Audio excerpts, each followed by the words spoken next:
எல்லாருக்கும் வணக்கம். இன்னைக்கு பருப்பு போண்டா எப்படி செய்யலாம்னு பார்க்கலாம் வாங்க. அதுக்கு தேவையான பொருள்லாம் பார்த்துடலாம். ஒரு கப் அளவுக்கு பச்சை பயிறு, ஒரு கப் அளவுக்கு புழுங்கல் அரிசி, 2 டீஸ்பூன் அளவுக்கு கடலைப்பருப்பு, ஒரு கப் அளவுக்கு துவரம் பருப்பு, ஒரு கப் அளவுக்கு கருப்பு உளுந்து. இது எல்லாத்தையும் நான் ஒரு 6 மணி நேரம் ஊற வச்சு வச்சிருக்கேன். கிரைண்டர்ல போட்டு இந்த அளவுக்கு அரைச்சி எடுத்துங்க. நீங்க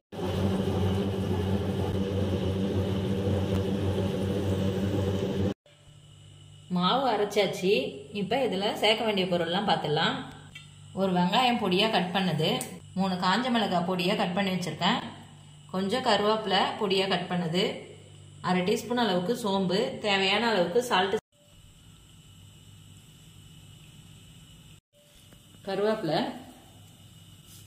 காஞ்ச மிளகாய், சோம்பு சேர்த்துக்கலாம், வெங்காயம்,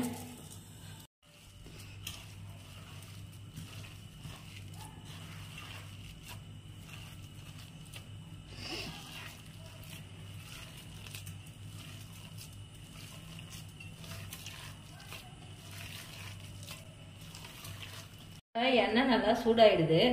சின்ன சின்ன உருண்டையா எடுத்து போட்டுடலாம். அளவுக்கு 4 பக்கமும் நல்லா திருப்பி விட்டு நல்லா வேக வச்சுக்கோங்க. இந்த கலர் வந்த பிறகு இப்போ எடுத்துடலாம்.